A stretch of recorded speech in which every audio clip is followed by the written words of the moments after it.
Thanks. We'll start with Reuters here, please. Secretary-General Andrew Gray from Reuters. We've heard assurances in recent days that neither the infighting in the US Congress nor the war or the conflict between Israel and the Palestinians will affect support for Ukraine. On what basis can you give those assurances, especially given in the case of Israel, they're asking for air defence and ammunition, which is also what Ukraine is asking for? So first of all, what we're seeing today is that actions speaks louder than words, meaning that not only do we tell clearly that NATO allies are ready to stand by Ukraine, but actually allies are delivering more support to Ukraine.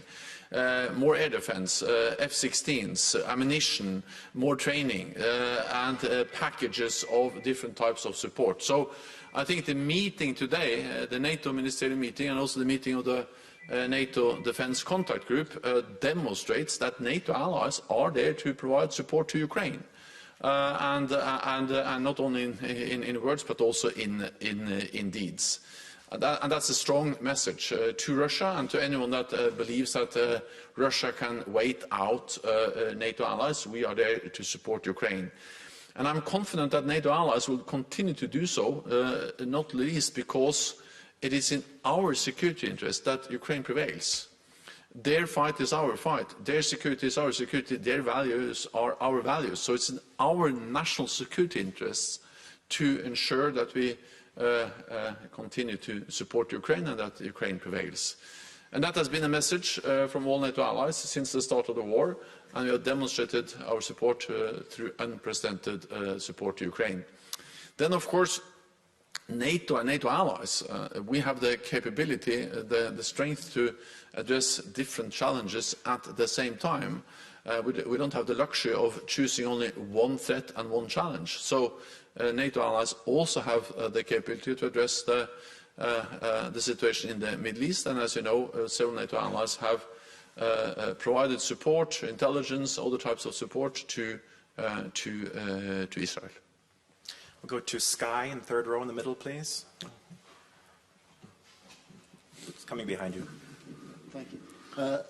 Adam Parsons from Sky News. Secretary General, can I ask you, how worried are you that the conflict in the Middle East can now spill over and create an even bigger war? What can you and the NATO members do to prepare for that here? And if I may ask specifically, do you think that Israel, trusted partner of NATO, has the right to launch a ground offensive into Gaza? Israel has the right to defend itself, and they have suffered horrendous terrorist attack over the weekend with many civilians killed. And Israel has the right to defend itself against these types of terrorist attacks. Then I also expect that, of course, when we see Israeli responses, it will be proportionate, and it is important as this conflict continues to do whatever is possible to prevent the loss of innocent civilian lives. I think it's also an important message that any nation or organization hostile to Israel should not try to utilize the situation we now see. We also see that, for instance, the United States has increased its military presence in the region to also send a clear message of deterrence to prevent escalation of this conflict. Go to Fatz on third row here, please. Thanks a lot. Thomas Gutschka with Frankfurter Allgemeine Zeitung. Secretary General, on the pipeline incident, I'm just wondering, could there be a role for NATO to investigate this or to support the investigation? Have you offered something to Finland and Estonia, or have they maybe asked for assistance from NATO? I'm asking this in view of the fact that NATO has now its own capability on critical infrastructure. Thank you. Well, NATO has been concerned about our critical undersea infrastructure for a long time, for many years. And of course, NATO has capabilities. We have intelligence that is relevant to address and to minimize the risk and to protect our critical infrastructure. After the attacks, the explosions on the Nord Stream pipelines, we stepped up further.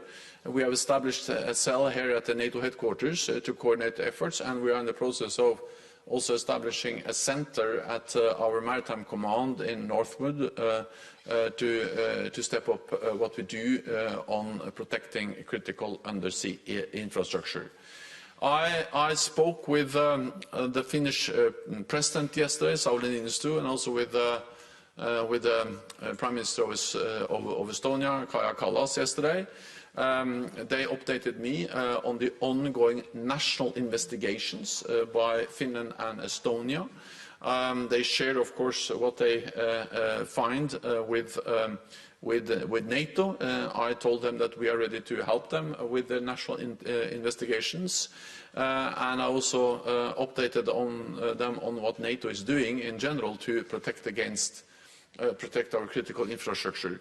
We have to understand that these undersea critical infrastructure is vulnerable, because we speak about thousands of kilometers of pipelines, of cables, of internet grid, of power grid, which by nature is vulnerable. Therefore, it is important that we share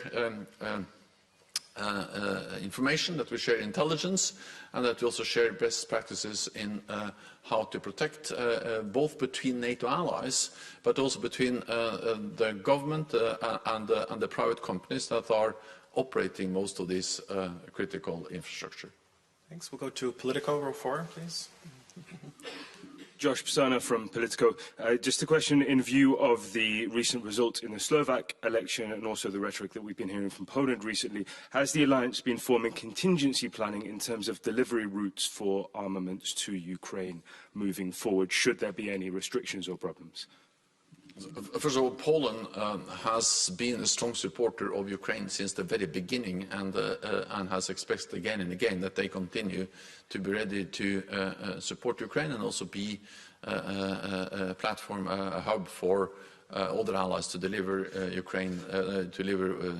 military support into Ukraine.